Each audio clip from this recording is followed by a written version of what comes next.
During the early 1900s, it was a different world than we live in today. The South was a tough place during those times, especially if you were an African American. From slavery to then the Jim Crow laws, it was dangerous times. And sadly, Little Rock, Arkansas was no different. Just because you can do something doesn't mean you should. The next story reminds me of a famous quote by George Santayana. Those who cannot remember the past are doomed to repeat it.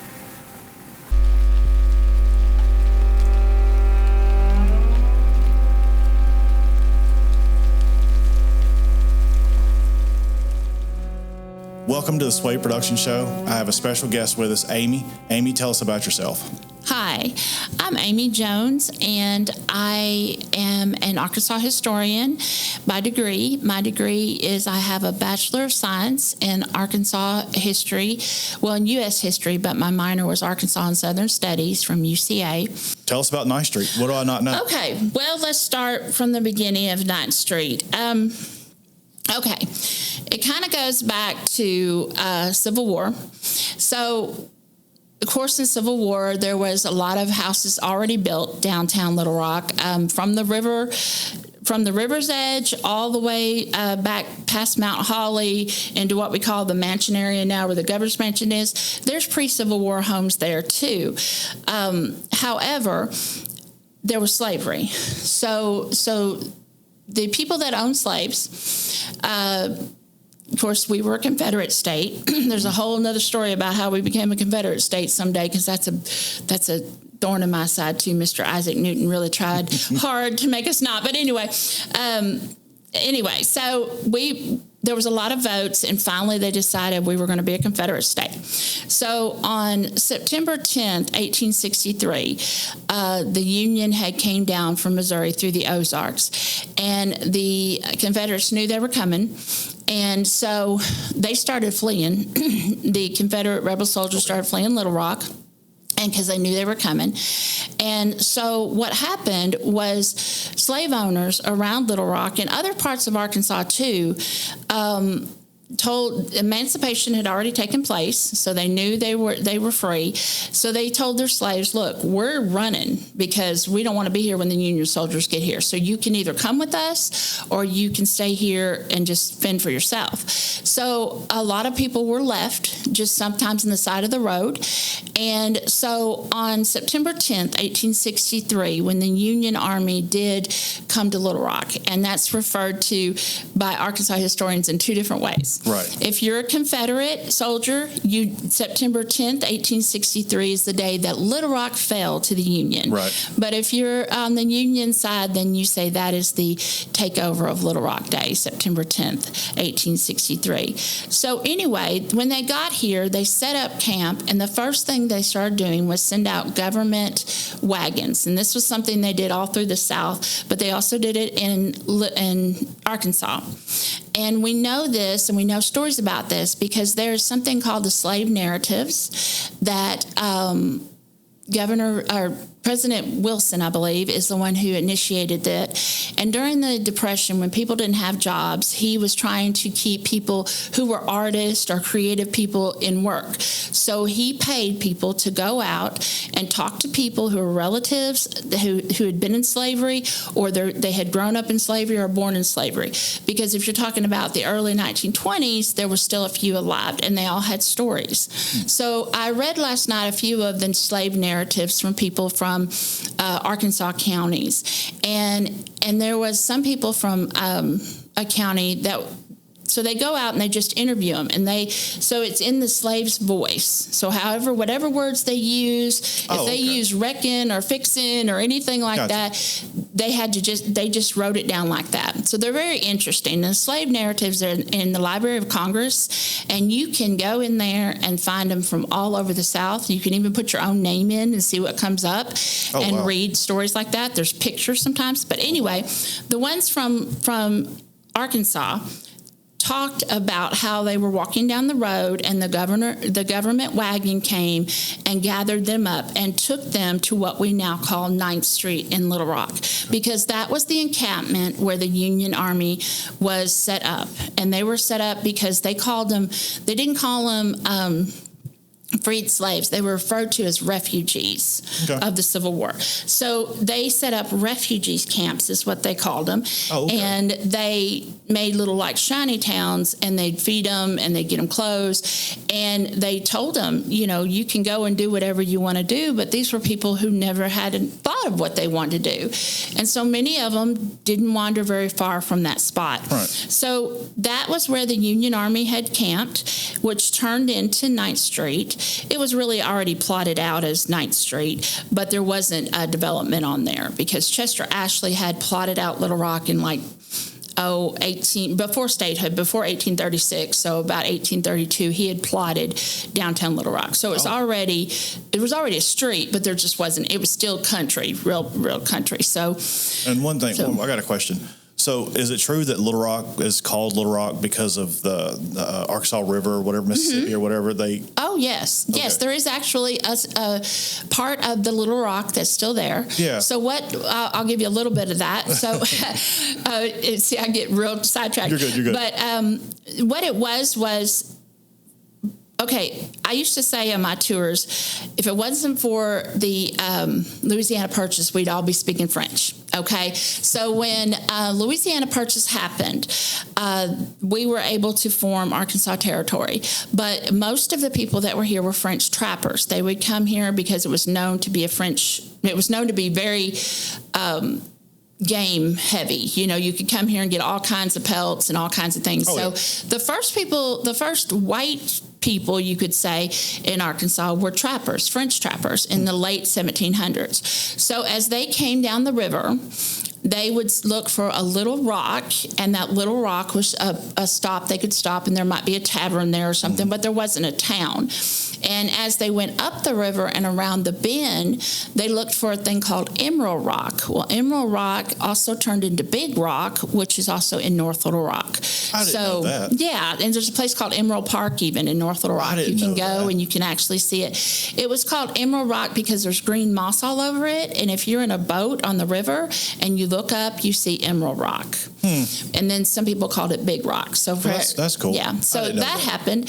And then as you went on down the river out towards Maumelle, one of the stops out there was the name Maumelle in French means woman's breast. And so if you looked over and saw Maumelle Mountain, which we now call Pinnacle Mountain, but it was originally Maumelle Mountain, it was another stop like Little Rock, Emerald Rock, and Maumelle Mountain. I had no idea. Yeah, so Maumelle means that in French, and that there was a stagecoach stop in that area, and there was a tavern. So all of these towns, a lot of towns in Arkansas, come from these river markers, and Little Rock is just one of them. So, well, I didn't mean to segue. No, that's okay. I just figured people would want to know that. Yeah, so that's how we go. And you can go and see the Little Rock down in Little Rock on the side of Little Rock in the Riverfront Park. You can actually walk down, and there's a plaque on it and everything. I didn't know that. I need to do that more. Yeah, you can do that. You go down to the river's edge, and it's right there. So awesome. It actually was a bigger rock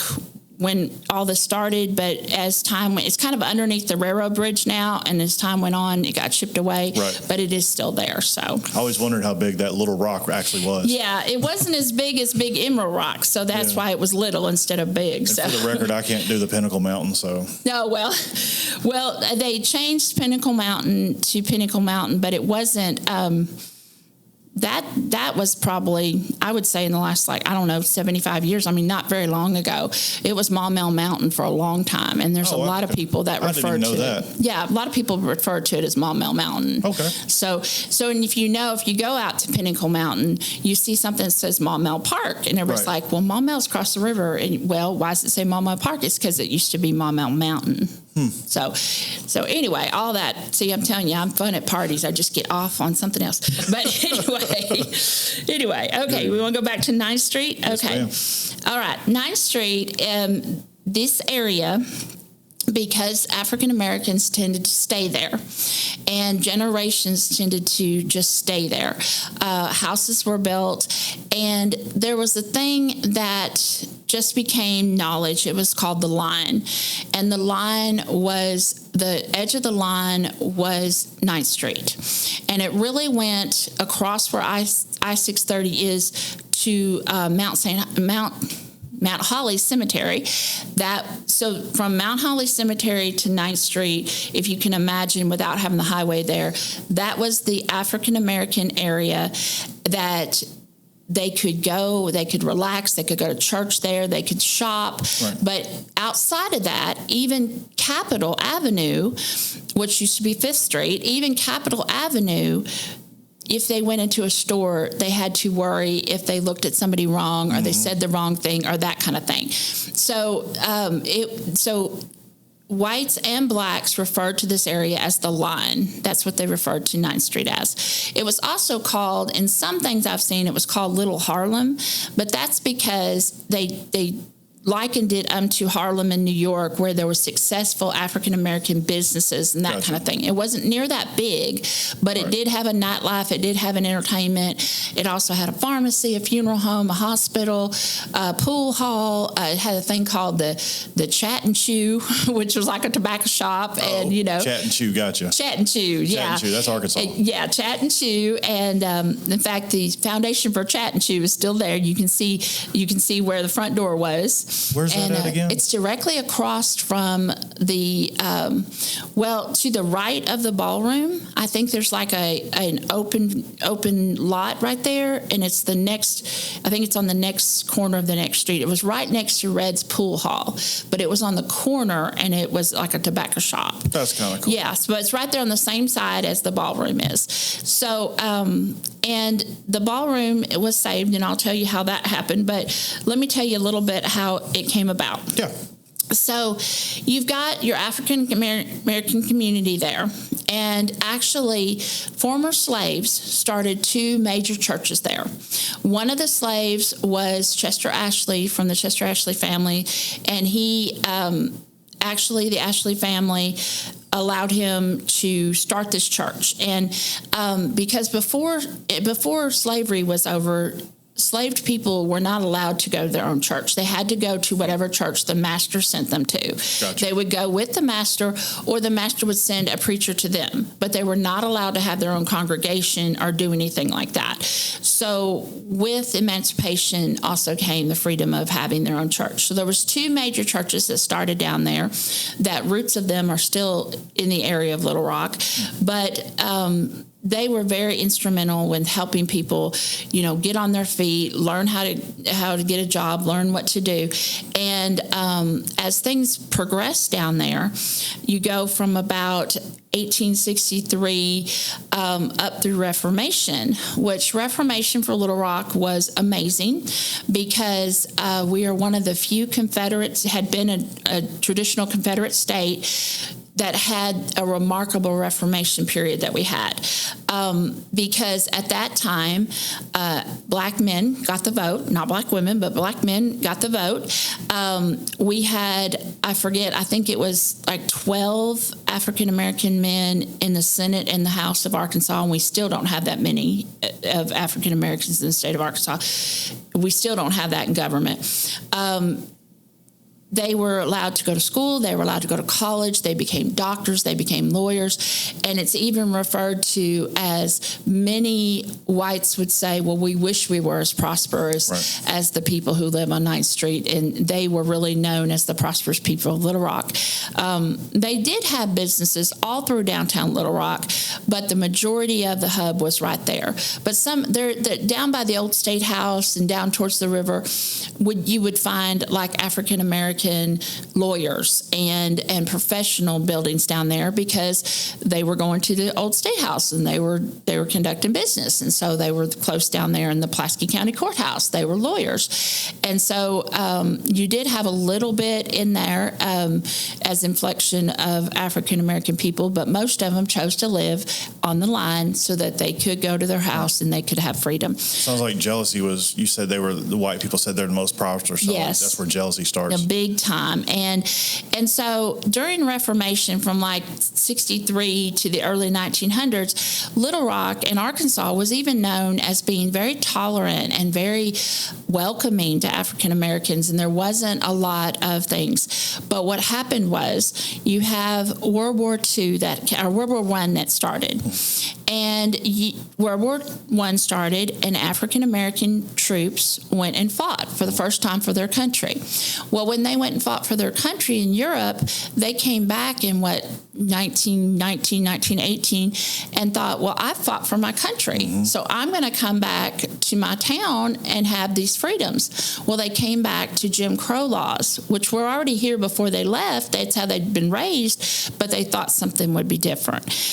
And white people were very threatened by that, too. They thought they were going to act up and do all kinds of stuff because they had fought for the country. So that really started a whole lot of turmoil. I'll bet. And after World War I, the KKK became very active in Arkansas. Now, of course, they were started after the Civil War in Tennessee. But they became very active, and they started trying to sell. The KKK tried to start selling after World War I, hey, we are a Protestant, family-oriented group. We're not just a bunch of thugs. Before, they were just a bunch of thugs, and they didn't care if you knew that. But they tried to sell this idea that if you were a prosperous white person, of course you'd be in the KKK. It wasn't that they were going to do violence. They tried to sell it as like a family organization. Gotcha. And so as that went on, a lot of lynchings happened, a lot of murders happened. There was a lot more persecution to African Americans in Little Rock, and it really started amping up. So that brings me to my first story about the first story about what happened down on 9th Street. Yeah. So anyway, in early May, or maybe even right before May of 1927, there was a little white girl. Her name was Flora McDonald. I'm sorry, Flora McDonald. Well, I'm sorry to Flora. I'm not trying to mispronounce your name. I don't know the difference either way. That's all right. I talk to dead people all the time. I'm like, I'm sorry, Miss Flora. This is your name. Yeah. Flora Douglas was Flora McDaniel.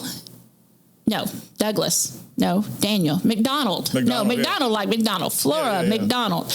Little white girl. She was found dead in the bell tower of the First Presbyterian Church in downtown Little Rock, okay? Now, there was not a whole lot of people that looked for her murderer because there was a man named Lonnie Dixon who was the maintenance man there. So whites were, like I said, there was a lot of tension, and they were really thinking that they needed to get control of the African American population. So the whites immediately accused him without any kind of evidence, just said, well, he must have done it. Right. Well, what happened, though, is friends of his snuck him out of Little Rock in the rumble seat of a Studebaker in 1927, and he got out of Little Rock. And when the white population found out he was gone, they were up in arms and very, very mad already, okay? So then you come to May 4th, 1927. And this is when I'll tell you about John Carter. John Carter was just in the wrong place at the wrong time. John Carter was just walking home, and a white mother-daughter, claimed that he had beat them or raped them or done all kinds of things to him, and he'd never even seen him. He never even knew him, but he had been in the same area that they had been in at that time. So because the white population was already stirred up, they were going to make a martyr out of John Carter, and it was really horrible. They needed a target. They needed a target. What is that called, where you need somebody to scapegoat? They needed a scapegoat. Right. And they were going to make this. They had just got embarrassed when Lonnie Dixon had escaped Little Rock without getting this. So they were going to just make an example of him. So the story goes, they first captured him, took him out in the woods and just beat him up. This whole mob of white guys just beat him and beat him and beat him. But then they took him down to 9th Street because in 1927, 9th Street was very much the hub of African American life. They take him down to 9th Street, and the first thing they did was put him on a car. Well, first they put a noose around his neck and put him a car underneath him and made him jump off the car or pushed him off the car to hang him. So they hung him at first, and hopefully that killed him. But then they tied him to the bumper of the car. Now, 1927, probably not a real powerful car, no Chevy trucks, that kind of thing. But they tied him to the bumper. They dragged him from Broadway to Chester, and then they turned around and dragged him back. Then they were not done, but there was a lot of people gathering.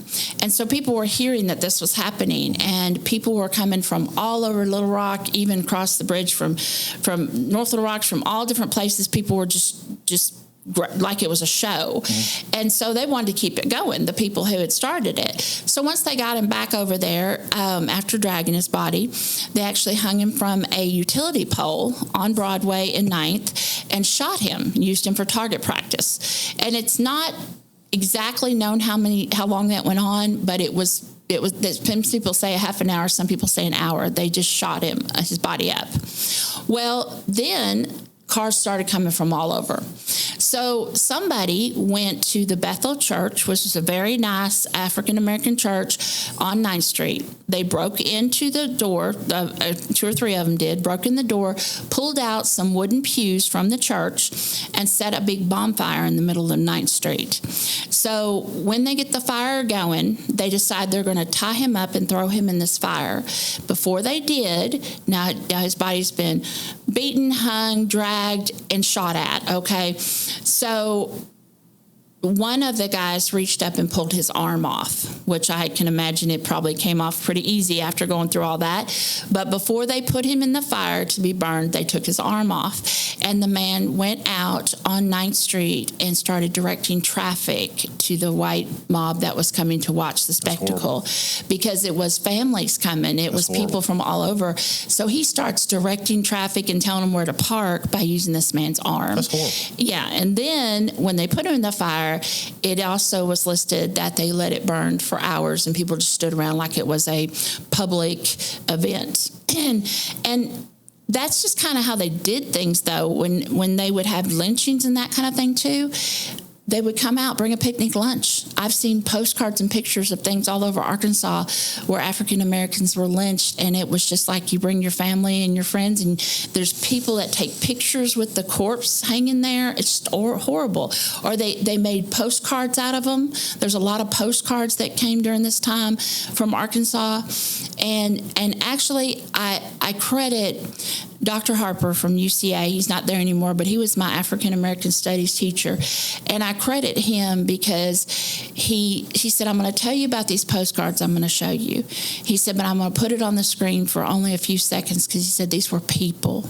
Mm-hmm, this is not a postcard. These are people. That's right. Yes. And so I take that reverence very seriously. They were not supposed to be a spectacle, but they were done that way. It was like, horrible. Not only do we murder you, we degrade you. And so, yeah, it was pretty bad. And we're not that far from that nowadays, because, everybody gets in a fight and everybody's got their phones watching it. I mean, we're going back to gladiator days. Yes, and then we have to show everybody. Right, so if you weren't there, you're going to get to see it. Yeah. Right. Oh, if they had phones, it'd been all over. Oh, yeah. For sure. And the strange thing was, this particular John Carter, there was not a lot in the Arkansas Gazette that was the Little Rock newspaper. I found a story in Washington, Arkansas's newspaper about it, and there were some other stories about it that even went as far as St. Louis. But here, it wasn't really talked about, but it did get out. And so that was 1927, and John Carter, and I feel like there ought to be a plaque, there ought to be a memorial, there ought to be something that does that, and there's nothing like that on 9th Street. One thing that 9th Street now has nothing like that. There's no plaque that tells you what used to be there. There's nothing that talks about how historic this was and how they tore it down. There's nothing like that, and I really think there ought to be. Anyway, so that was John Carter in 1927. Then you get to 1930, and you've got the Great Depression. Now, the Great Depression was really, really hard on African Americans, especially because there wasn't that many jobs for them in the first place. And then any job that you had, if you were a white business owner, you gave it to a white guy at that time because they didn't have any jobs either. Right. So African Americans really had it hard. And the businesses down on 9th Street were hit very hard too, because if you have a black hospital, a black funeral home, a black pharmacy, all that, well, people don't have money to spend. So everybody was hit hard. And that brings us to the Dreamland Ballroom. Now, the Dreamland Ballroom was built in like 1918, I believe it was completed. And it was built by the man who had started the Knights and Daughters of Taborian, yes. Taborian Hall. Yes, it was Tabor. Yes, and it was a mosaic club that was kind of like the Mosaic Templars. It was African American, and they had started. The man that started it was a pastor, and he. I think I skipped over that. Well, anyway, he started it and it came to Arkansas. But when it came to Arkansas, and the man who really built the ballroom, his name was Scipio Jordan. And Scipio Jordan was the leader in Arkansas for this group. He wasn't the founder of it, but he was the leader in Arkansas. And there's pictures of him. He was a mail carrier in Little Rock. He was a very prominent man. He said, we need to have a hub for our temple, for our Masonic Lodge. We need to have a temple. And so he was the one that said, we need to build Taborian Hall. Taborian Hall, yes, thank you. You're good. Okay, so Taborian Hall, if you can imagine, that was built in the 1930s during the Great Depression. It cost $65,000. All of it was African American money. All of the money came, there's records that show that people sent in donations all over the South to build this. That's awesome. It was supposed to be a jewel in the crown of it all. I'm sorry, not in the 30s. It was built in 1918. 1918, that's right. But by the time the 1930s came, they couldn't afford to keep up the building. Okay, so they had to sell the building, and they sold the building to... Well, I don't know if they even sold it because nobody had any money to buy it, right. But it just started going into use as more of a venue kind of thing. There was also another club that tried to go in, but they were only there for a year, and people don't really even remember their name. But from 1930s through about 1942, 45, there is literature that shows that's when they started calling the top floor of this 3-story building the Dreamland Ballroom. Mm-hmm. Okay. And so the Dreamland Ballroom was a venue for African Americans. And then when World War II came, it was the location of the USO for African American soldiers. So, there's all kinds of advertisements and stuff of the different people that played there. Right. But how that went about is if you were like B.B. King is one of them. We'll take him for example. He would have been contracted to come to downtown Little Rock to Robertson Auditorium. He would have played a show for white people only because African Americans couldn't even come to a show there. Right. So white people, he would play at Robertson, but then he wasn't allowed to go eat dinner in the same restaurants they were going to. He wasn't allowed to go to the same bars that they were going to after the show. It was still segregation, and so the place he went was the Line. And so they would have a concert at Robinson, and then they'd end up at Dreamland Ballroom. And it's noted that because they would start late there, that a lot of times they'd play all night long. That's awesome. And so, as far as like that's where the party was then. That's where the party was. Yeah. And they could be their self, and they could relax, and they didn't have to worry about everything they did and said. And so that's kind of how the ballroom got its popularity. But during the day, 9th Street was a busy hub. and people were walking up and down it all the time and shopping and taking their kids and doing what they needed to. Right next to the Dreamland Ballroom was a hospital that was a fraternal organization hospital too. So it was a black-only hospital and had nurses and doctors, and that's where the building stood, right beside the ballroom. And then in front of it a little bit was Miller's Funeral Home. Now, Miller's Funeral Home, that's what the name of it was, but he was more of an independent person. He was an undertaker is what he called himself. Gotcha. So I don't know what the difference is, but that's what he advertised himself as, an undertaker, because I don't think his building was very big. But on the sidewalks on 9th Street, you can still see the word Miller in one of the sidewalks, and that was it was very popular back then to do something with the threshold of your business. So if you ever walk into a business anywhere and you look and say there's mosaic tiles right at the front door, maybe at an old drugstore or something like that. Argenta Drug has that down in North Little Rock. I mean, just a lot of historical buildings have that. That was very popular. And now as you walk up and down 9th Street, you see these thresholds of these buildings who are not there anymore. Yep. But you can still see the mosaic tile and you can still see where they are. So anyway, back to our story about the Dreamland. Mm-hmm. So we come to World War II. It is the USO, and so we had African American soldiers that were at Camp Robinson in North Little Rock. So in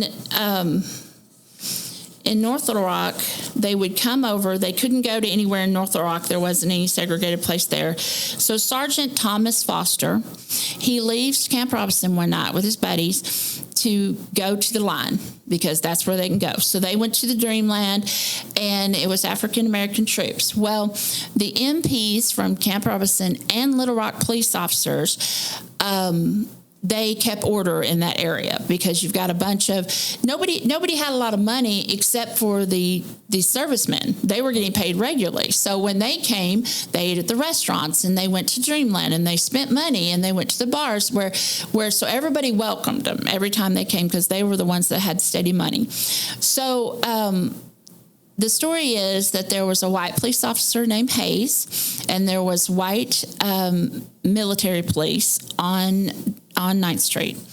And so they came around with the Army truck from Camp Robinson and said, okay, we're going to gather up everybody that needs to go back to Camp Robinson. I don't know, it was late at night. It was after they'd been out drinking and dancing and everything. And they said, okay, all you servicemen get on the truck and we'll take you back to Camp Robinson. That's how they transported them. Well, so Mr. Foster, Thomas Foster, saw one of his soldiers, one of his friends, the soldier, being mistreated, he thought, by a white police officer, white downtown Little Rock police officer. And he said, hey, don't treat him like that. Don't throw him in the truck like that. And that was Officer Hayes. Officer Hayes, the only details there really is that because he spoke up, they got into kind of a confrontation. I don't believe there was hands put on each other, but it ended up with Officer Hayes taking out his pistol and shooting him twice. And so the MPs were standing there. They also pulled their guns, not to defend the soldier, but to hold back the crowd that was trying to save the soldier. And so he shot him, and Sergeant Foster didn't die right away, but it's noted in a African-American newspaper. It's from someone who was an eyewitness to it. It's noted that the white officer Hayes not only stopped to reload his pistol, he stopped to smoke his pipe before he called for medical assistance. He thought he would die, and since he didn't die, he finally thought, okay, I'm going to call for medical assistance. They came and picked him up and took him to what is now UAMS hospital, and then he did die there. So this was just another soldier that was fighting for our country and was treated that way right there. This happened pretty much right in front of Dreamland. There's not a definite location, but it's kind of it kind of has a cross street, and there is one report that says it happened on that cross street. So there by Dreamland it happened. And I know. I think I skipped over one thing. I wanted to kind of tell more about all these businesses that were down there. Yeah. Because people remember these names, people that we still have a few people in Little Rock that are older who grew up going down there, or they knew maybe their family owned one of these businesses or something. And so there was, like I said, Red's Pool Hall. There was called Buck's Grocery, I believe it was. There was the Gym Theater, which was an African American theater. There was it was called Children's Drugstore, but what I believe is the man's name was Children's. I don't think it was just a children's drugstore. Gotcha. Yeah. I believe that they named it after that. Like I said, there was prominent doctors in the hospital there. There was, of course, Mr. Miller, the undertaker. There was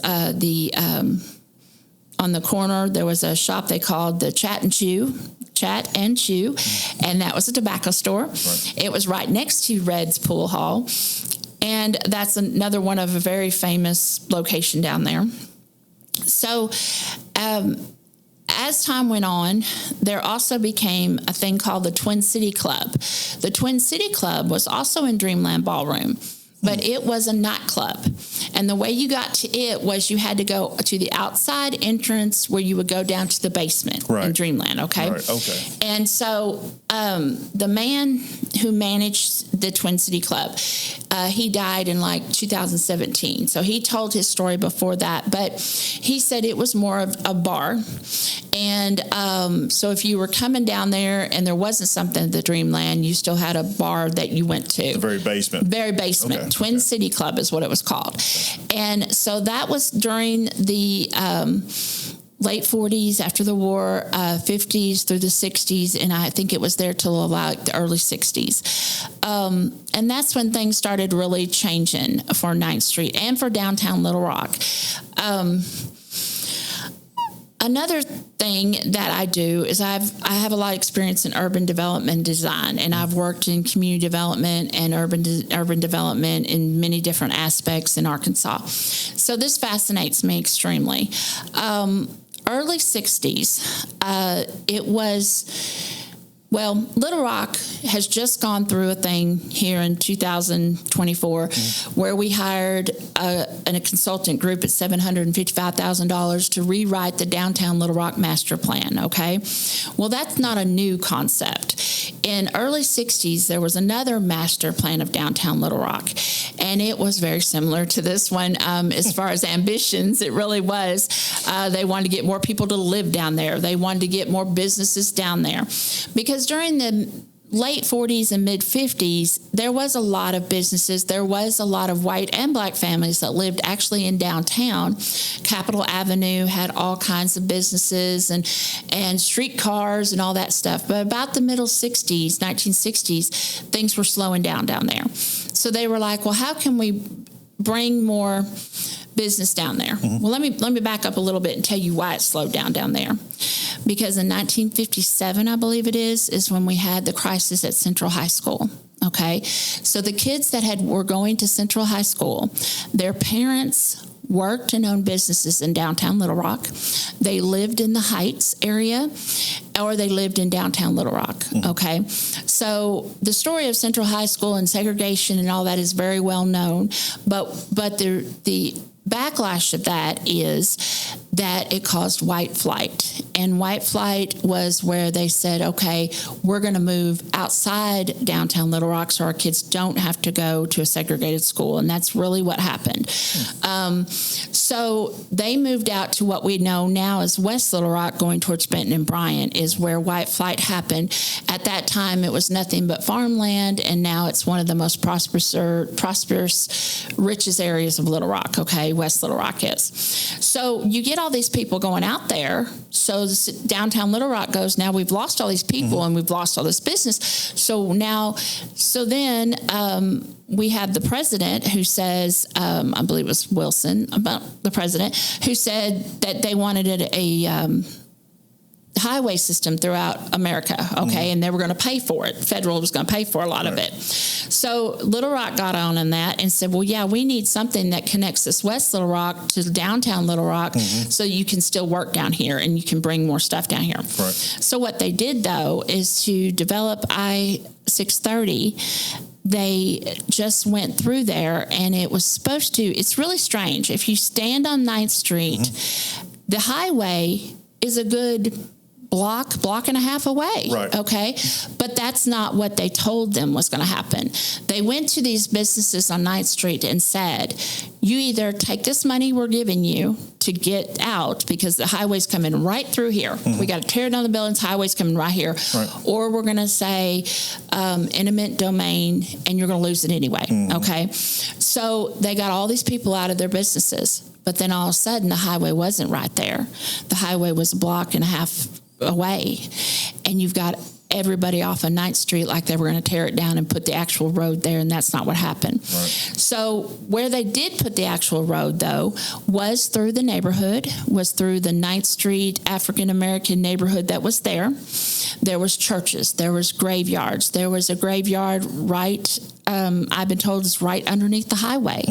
So when you have these old graveyards, we talked about, it's hard to move the grave. So hopefully they moved the graves and what they could, but they said they moved the headstones. Now, a little note on that is on the other side, so on one side of I-630, you have 9th Street and Dreamland, and almost directly across the street, you have Mount Holly Cemetery. Now, Mount Holly Cemetery was property that was donated even before statehood, well, right around 1836, right around then, by Chester Ashley. He donated it because he wanted a place to bury the upper crust of Arkansas. So the first 14 governors of Arkansas are buried there. There's also Worthen families buried there. There's several names that you would recognize that are buried there. But up until even maybe 1900, there was no African Americans buried there. There was one man who was not Chester Ashley's slave, but he was married to Chester Ashley's slave. So every child he had became property of Chester Ashley. And the Ashley family, I could do a whole thing on them, but they were very unique. And they wanted to make sure that not only they were the top of Little Rock, but that their slaves were better than everyone else's, okay? So they educated their slaves. And actually, the man who was not a slave and that Chester Ashley let him be buried in Mount Holly, his daughter became the first African-American teacher in downtown Little Rock. So that generation and that family did prosper because they were educated. He made sure all his slaves could read, and he made sure they all could play a musical instrument. And a lot of times he put them out on the lawn of his house there on 3rd and Cumberland, and he would have he'd have them play concerts at night. And so there's people that say even the river boats on the river could hear Ashley's house with the concerts at night. So it was just a thing. But he was a senator too, and he was one of the first 14 white guys that showed up on the shores of Little Rock in 1821. So he kind of took over. He was a lawyer. He had a lot of money, and he plotted downtown Little Rock. So he plotted out the streets and the blocks way before they were ever used like that. So he made a lot of money because if you wanted to buy a place, you had to go to him. He owned it all. So anyway, he donated Mount Holly Cemetery. And so, but if you were a slave of people that were buried there, you were buried behind the cemetery. Okay, the African-American burial for those people that were owned by those people for their households was behind it. And if you go there now, behind Mount Holly Cemetery is a parking lot where that graveyard was. Okay, again, that's a graveyard that happened way before the Civil War, and so I have no doubt they didn't move those bodies either. Right. But the ones that came from the African-American churches in 9th Street, there was, like I said, you had to have white cemeteries and black cemeteries. And so there was at least one black cemetery that was kind of in engrossed underneath the highway. So anyway, people lost their homes. There's pictures of these homes. They were not bad homes. They had architectural detail, just like I have. Like I said, I'm the director of capital zoning. We have homes that look similar to this, even down by the governor's mansion, with the architectural detail from late 1800s. And so the pictures, they actually went through and did take some pictures of the houses they were demolishing. So they have been digitalized now by somebody at the Mosaic Templar, which is a great thing. And that's the only way you can see these houses now. And the houses that when the highway came in to do this, they just put a sign in front of the house, well, what address it was on 9th Street. It was 9th Street, but whatever address it was. And seeing these pictures is life. I mean, people are sitting on the porch. Little kids are like, what are you doing? Can I be in the picture? So there's little kids. There's little kids playing. I like that. I mean, it's life. It really is. It shows. And so, but when you've worked really hard as a family to buy a home and you're just displaced all of a sudden in the middle of the 60s, it broke up the Black community in Little Rock. It really did. They were no longer working for a common goal. They were all scattered to wherever they were. A lot of them had to go to government housing. A lot of them went to high-rise housing, which they'd never had, and they never could get the money back to buy a family home. So it really was a terrible thing what happened with this urban development. But it happened all over the United States. And unfortunately, if you research different highways and expansions all over the United States, you will see that a lot of times it was the African American community they went through, because the governor was like, well, that's easier to go through them than it is to go through, a big mansion. So that, unfortunately, that's kind of the story of every part of these highway system. They wanted to get it done quickly, and they wanted to get it done where it would connect everything. That was just the big push. So anyway, when that happened, though, and they had got these people out of their businesses, those buildings just were standing abandoned. And so as they deteriorated, people broke in, people broke the windows. The Dreamland Ballroom at one time had a big hole in the roof. I mean, nobody was there to maintenance. Yes. So in 1980, you got the planning committee of Little Rock again gets involved and says, well, we're going to tear down every one of these buildings. And they had torn them down a little bit here and there, but they were going to tear down the whole rest of it, including Dreamland Ballroom. The department that I work under was Arkansas Historical Preservation, and they work with the homes in Arkansas that are on the historical register, or they revive main streets, they revive all the historical courthouses, all that kind of stuff. So anyway, they got involved and said, because Little Rock just started tearing them down, which they can do that. Little Rock can do that. They can't do that in capital zoning, but they can do that in Little Rock.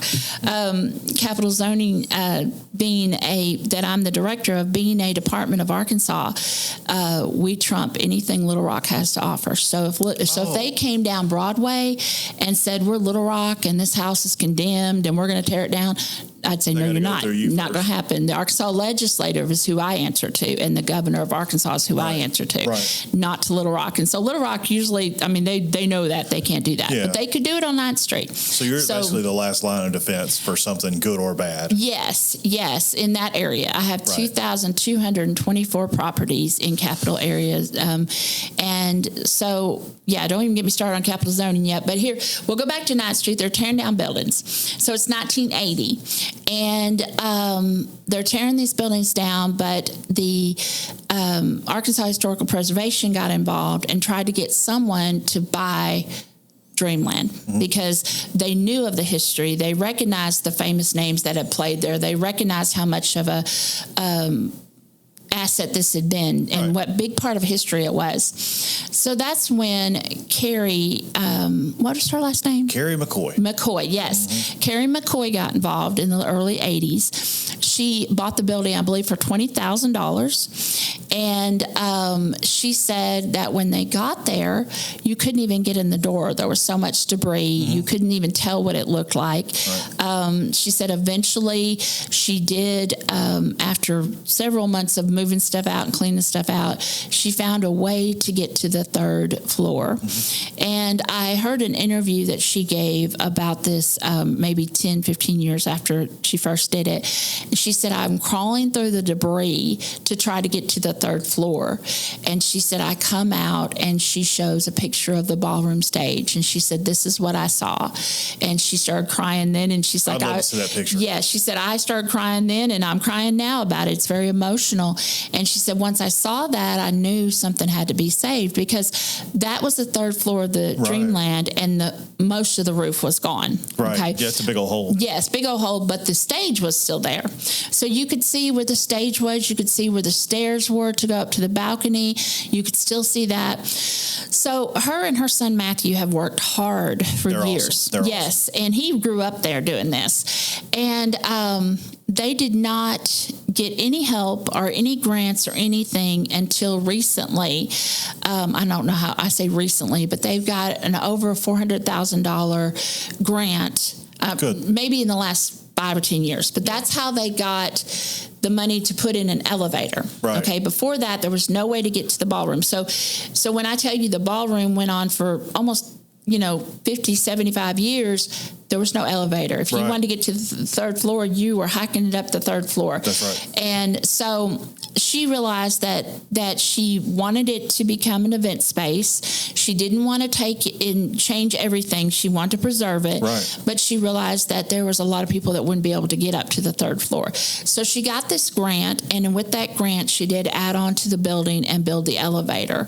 And she also got to put air conditioning up there, because it didn't have air conditioning or heat for a long time. So all of that is fairly new. They do allow people to do like photo shoots or even private weddings or things can happen up there now. Right. But she is actually, she said she didn't even know the history of it when she got it. So she's in my eyes, she's a Arkansas historical rock star, because this is not someone who went to school for preservation or went to school for Arkansas history or anything. She said it called out to her, kind of thing, driving by the highway or whatever, just seeing it. And there's an interesting story whenever I film with her part of Haunted.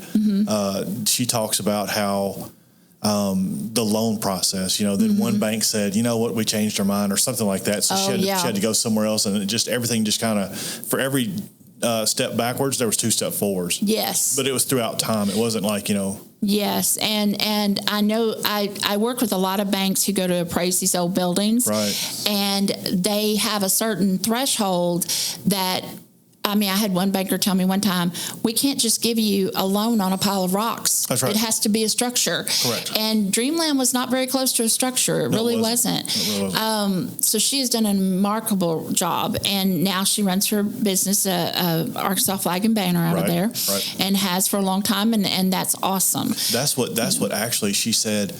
If I'm remembering this correctly, what she said is when 9/11 happened, her Flag and Banner business was just doing well, which it should. And that's what enabled her to get the Dreamland Ballroom building. Yes, because when 9/11 happened, if you didn't have an American flag, you were hunting one. You were hunting for one. Right. And I do know, I've talked to her before about that. That did kick her business off into another level, which is good. Which is amazing. Good. It's awesome. Good. And now she's such a great contributor. I know she donates a lot of flags and a lot of stuff to a lot of military organizations, and a lot of things over around Arkansas.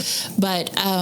But yes, that's one thing. And it's so funny because people our age remember 9/11, but I also have people that go, oh, I read about that. They don't remember. Oh, my goodness. Oh, yes. Oh, my goodness. I don't even talk like that. And if you can remember where you were when the Challenger blew up, that's really an excellent thing, because I was in a classroom watching it on TV, but people act like it was ancient history. It really wasn't. We're not that old. That hurt. You just said that there's kids that don't that hurt. I've just assumed everybody knows. Everybody was here during 9/11. That hurts. We're old. I had a whole nother life before I had the life I have now. I was married and ran a very successful business with my ex-husband for 20 years. And so when I was getting divorced, I left my business, I changed my name, and I went to college. So actually, I didn't graduate with a historical degree until 2015. So I was going to college with kids that I was older than their mother, you know. Right. And so it really is, you as a historian, you got to look at it both ways. You got to look at it as, yes, we lived through this, because that's how our grandparents looked at it, as they lived through World War II. Right. They looked at us and said, why do you act that way? But I have learned that we are who we are because of our shared experiences in history, okay? Right. And so I used to get kind of put out when somebody would just, I don't remember the Challenger blowing up, or I don't remember this or that. But now I look at it as, okay, you don't remember, but let me tell you so that you tell the next person. And I kind of want to tell you my philosophy about this downtown Little Rock history whole thing. Go ahead. I'm the director of capital zoning, and like I said, we have mansions around, especially around the governor's mansion over on Center Street, that were there even pre-Civil War, okay? So I am the person that if you pay $1 million for this house and you say, I want to change the fence, well, you can't do it unless you call Amy and get a permit. And Amy's going to go, nope, you're not changing that iron fence that's been there 100 years. And why would you want to do that anyway? Well, because they just bought a house and it's their property and their this prerogative. Is like historic stuff. Why would you want to do anything to it? People don't care. And a lot of times, flippers, don't even get me started on that. When they realize they're in capital zoning, they just, they don't like me at all. Because you're not going to do it cheap. You're not going to do it quick. You are going to do it according to the national. No brother-in-law jobs. No, nothing. You're going to do it according to the American preservation standards is what you're going to do. It should be. So anyway, so I have to tell this story quite a few times a week. And what I look at it as I'm a historian, and I've lived many, many hours in archives, all kinds of different archives. The Arkansas archives are amazing and wonderful, and I've spent many hours down there researching stuff. But when I look at capital zoning, and I look at these homes, and I know the people who built them. They were cotton farmers, or they came and started the first hardware store in Little Rock, or they were part of Trinity Cathedral, which is still there. Different stories of people that started there. I even know stories of not only the people that owned the houses, but their maids and their servants. Some of them, of course, after slavery, they were paid, and some of them would live out in the carriage house, above the carriage house outside. But many of them lived in other parts of Little Rock and had to take the streetcar down there to go to work, okay? So I know all those stories, but as I drive down streets like Broadway and Center and Cumberland and South on Main and all of that, I look at it as these are Arkansas archives. I may not be putting on white gloves to touch them, but they are still part of what built Arkansas. Right. And so I say to people after they've spent $1 million, I don't even apologize for it. You are the caregiver of this property at this time. Maybe 50, maybe 100 years from now, somebody in your family will still own this, but you won't be here anymore. And so I want 100 years from now, someone to be able to stand there and go to a school child or someone who has no idea why somebody would build a mansion with a ballroom on the third floor of the mansion, or why would you need a carriage house? What's a carriage? I want these houses to stay preserved as much as I possibly can to show what a wood window looks like, to show what an actual terracotta shingle looks like, that's awesome. To show what stained glass windows, how people put stained glass windows in as a sign of prosperity. I want to preserve the stones that are along the street. Sometimes you see a stone and it has somebody's name on it. If you've ever seen a historical house like that, that was where the carriage would stop, and that stone was for the woman to put her foot on as she got out of her carriage. So you build a house, you put a stoop stone or a carriage stone in front, and you would have your name carved on it. I didn't know that. Yes, and there's also houses down there that have places to tie up the horses. So that I want to, as an Arkansas historian, I want to preserve that. And so it does take some fighting. I bet. But I do have, it takes a lot, but I do have the complete support of the governor's office, which is an absolute plus. And plus, we're not a historical district. People go, oh, I didn't want to be in your historical district. We're not that. Historical districts all over the United States, even Savannah, Georgia, which is a very powerful one, but not as powerful as capital zoning, because historical district can say, we would prefer you not to do it this way. That's a prefer. We would prefer. Right. We are, if you do it that way, our attorney from the Arkansas State Attorney General's office is going to call you and take you to court. Right. So that gives us teeth. That's right. And so we do get in litigation with a lot of people. We really do.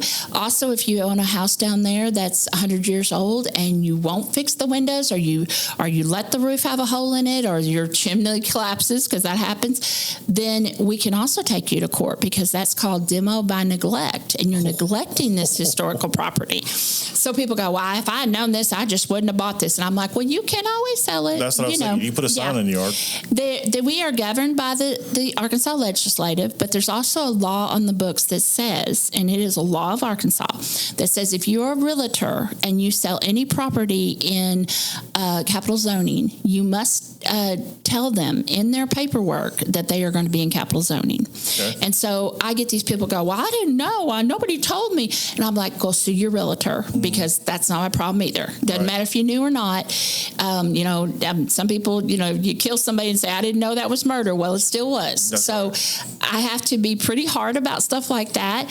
But that's where my urban development comes in. And I feel like I'm fighting for Arkansas. I'm a little Arkansas obsessed. Me too, really. It obsesses my home, and I live alone, and me and Arkansas live together. So have you had any, like, I'm trying to think. Have you, that thing you told me about the other day, that's what I was trying to think. Okay. The property in North Little Rock? Right. Okay. Right. Okay. Well, let me tell you what happened there. North Little Rock is, of course, just across the river. And I worked for North Little Rock Community Development, but I didn't work in the historical part over there. But I've had a lot to do with the North Little Rock History Department. I know all those people. And anyway, they're fabulous. But there is a neighborhood in North Little Rock that was developed in the early 60s, and it was called Shady Valley. Okay. Shady Valley is, as you go down JFK and McCain, it's kind of off the beaten path, it's gated and all that kind of stuff. It's really fancy for North Little Rock, and big houses. Yeah. And a lot of them had maid quarters and all that kind of stuff, even in the early 60s. So what happened was one contractor developed the neighborhood. And so he was selling lots, and there's not that many lots. I would say there's maybe not even 20 lots in the whole thing, but it's beautiful, and they have their own street signs and all this kind of stuff.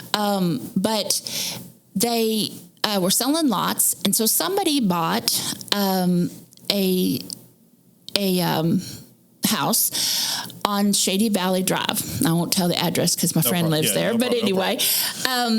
If you know Shady Valley, you probably know the house, because this is a rumor that had floated around for a long time. Because when I went to research this home for my friend, people go, oh, yeah, I knew that. And I'm like, okay. So what happened was, the realtor, who I used to work in realty, so I know her personally too, I know she didn't do anything malicious, but she put out online on her Facebook and on her advertisement that this house was in Shady Valley, and that it was designed by the famous architect, which was E. Fay, W-A-Y, Jones. And E. Fay Jones is a popular architect in Arkansas because he is the one who designed the Thorn Crown Chapel in Eureka Springs. Right. Yes, that's one of his things he did. But he was also known for really unique house design. Like one house he designed, you walked into the kitchen and there was a lot of rock and it was supposed to look like a cave. So he was like our architect that really thought out of the box. He had been apprentice for Frank Lloyd Wright. Okay, so he had apprenticed for him, and but then he was his own designer in his own right out of Fayetteville. I want to say he taught architectural at the U of A too. I'm not positive of that. But anyway, so she advertises that this house was designed by him. So my friend, who was moving here from Colorado, he's also one of my partners in the Haunted Arkansas Tours, and we're really glad that he's with us now. Right. So we're going to make him a true Arkansan. But anyway, he bought this house, and it's huge. I believe it's 5 bedrooms, 4 bathrooms, something like it's huge. Got a pool, big backyard, all that stuff. It backs up to 5 Mile Creek. If anybody knows North Little Rock, all these properties back up to 5 Mile Creek. And so he says, hey, Amy, would you see if you can get me the blueprints of my house? He said, I want to frame them because it was designed by this famous architect. I want to frame them and put them in the front foyer. Right, exactly. And I said, okay, so I get to looking around. Well, in my digging, I ended up speaking to the lady who I'm not sure if her husband's still alive or not, but her husband is the one who was the developer of the whole neighborhood.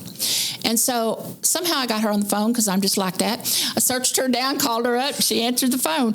And I told her what I was trying to get. And she got kind of, now I've since heard she's a very nice lady, so I'm not trying to say she's not, but she got very offended. And she said, I am so tired of that story. And I said, oh, okay. And I said, well, I have emailed the U of A archives to see if I could get the blueprints. I have talked to the North Little Rock History Commission to see if I could get the blueprints. And she said, well, you're never going to find them. And I'm like, okay. Now, I didn't know her. But, and so she said, I'm so sick of that story. She said, he did not do that house. And I said, oh, okay. And she said, he was the rudest, offensive man that my husband ever dealt with. And I said, oh, so he was involved? And she said, what happened was the person bought the lot. Now, her husband's the contractor is going to build the house. He started the design. Jones started the design. And as he was doing this design, it kept costing a lot more money. He not only wanted materials for this home to come from Europe, he wanted to bring specialized tradesmen from Europe to fix this house, okay?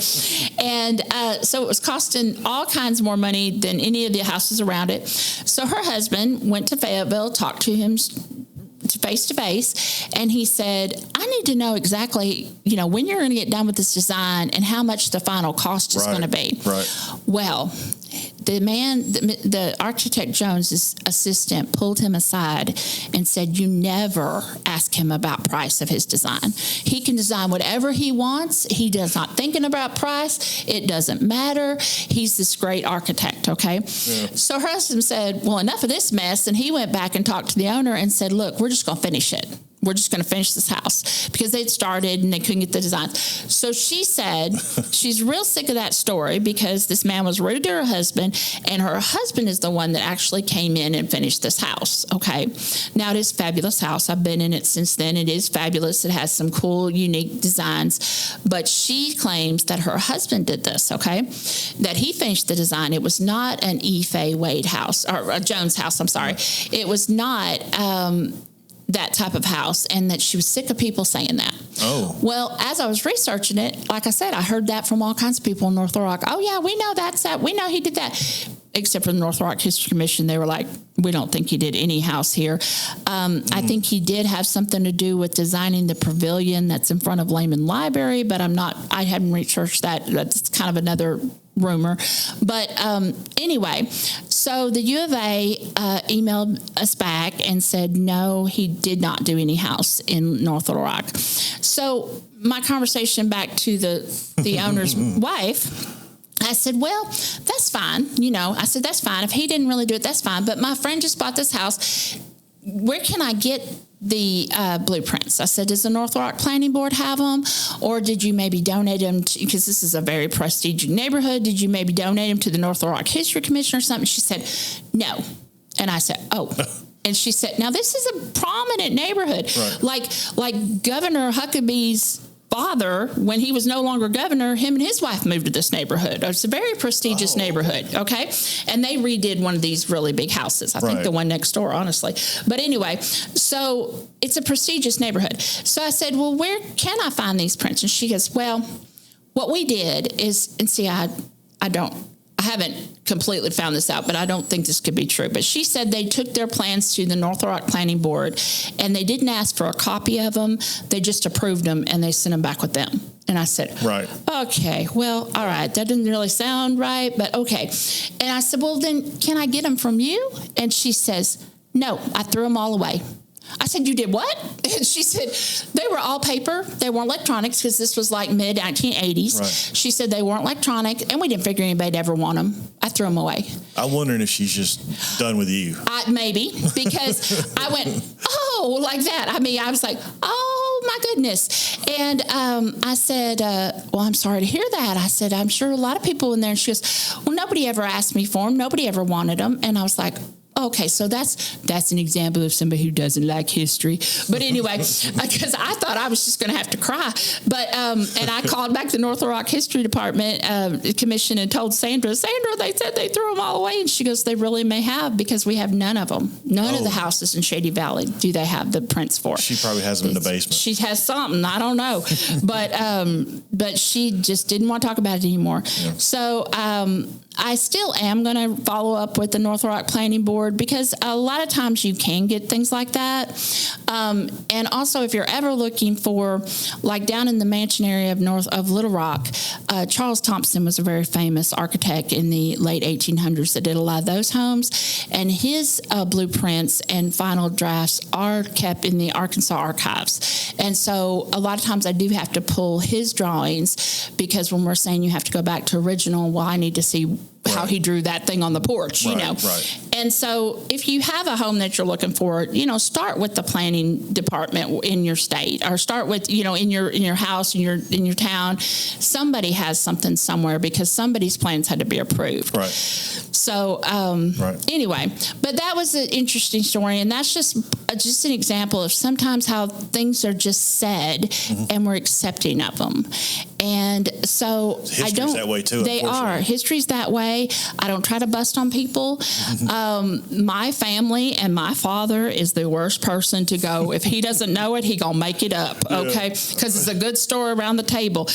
And I just go, we're not going to do that anymore, because it does make the generations not really know what's happening. And once you lose the story, you've lost the story.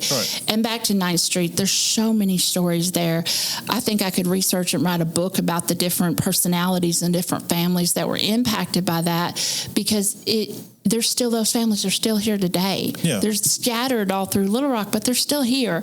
And this was an active, vital, like I said, a financial staple in Little Rock, and now it's just gone. And it's a shame. I know Matthew said, whenever I was interviewing him, he said that when Carrie was redoing the stuff, that, older black people would come by and say, you're redoing this? That's awesome. Because let me tell you what happened when I was here and all this stuff. Exactly. So that goes to show people are watching. They are. And that's really good that those stories are being told. I like that. Because if somebody does it like a recipe, a family recipe, if it dies that person, it dies that person. It dies, yes. And that's why oral histories are so important. I have had the pleasure in my studies to record World War II veterans and their oral history, because we are losing a lot of them. That was a project I worked on. We've just had D-Day, which was 80 years from D-Day, and there was only a handful of veterans that could make it there, and they were all over 100 years old. Right. So once it's gone, it's gone. That's right. So talk to your family. That's what I said. Even if they say, I don't want to talk about it, press them to talk about it, because a lot of times people don't want to discuss it. My ex-husband's grandmother told his mother, when she said, can you tell me about your family? She told her it was none of her business. Well, all that means is it was something they weren't proud of, but that's history too. So I always encourage people, ask questions. Say, why do you do that? If you see your grandmother doing something a certain way, ask her why. Yeah. Say, why do you do it like that? And she says, oh, I don't know. We always did it. That's how my mama did it. Well, why'd your mama do it that way? Go. And that'll get somebody talking. Because if you just go to somebody and say, okay, we're going to sit down, you're going to tell me all about your life, they're not going to do that. But you've got to, especially people who came through the Depression or who even came up in the 70s and 80s. Those are elderly people now, and they don't want to talk about a lot of things. That's right. And political things that happen. Especially military people. Military. I don't want to talk about it. Military, political things, people don't want to talk about. But that's how I always think, in 100 years, if somebody opens up a textbook, which in 100 years there won't be textbooks for history, but anyway, that's the only thing I can grasp. But 100 years, if somebody opens a textbook, how are they going to report on what we're doing right now? Yeah. Politically, socially, everything. How is this going to read? It's not going to read like the news we watch every night. It's not, because those details are going to fade. Right. So overall, the general idea is where history comes from. And so it is really a passion of mine. I do a lot of other things. I do other side businesses and that kind of thing. I do a lot of things, but history is not only my main job, it is my passion. Awesome. And in Arkansas especially. And I had somebody ask me the other day, well, could you move to another state? And I said, well, I wouldn't want to, but if I did, I bet I'd be passionate about that state too. You'd learn more too. You learn more. And I had been offered a job in North Carolina at one point. Mm-hmm. And I thought, could I learn a whole other state? I could. Oh, yeah. And especially at my life right now, it's me and me alone, and I can go and do whatever I want to do. And I just think it enriches the way you act. It makes me respect people. It makes me look at the general public better. Because these days, nobody's kind. We're all a little stressed, and you don't know what that person went through. Right. You don't know.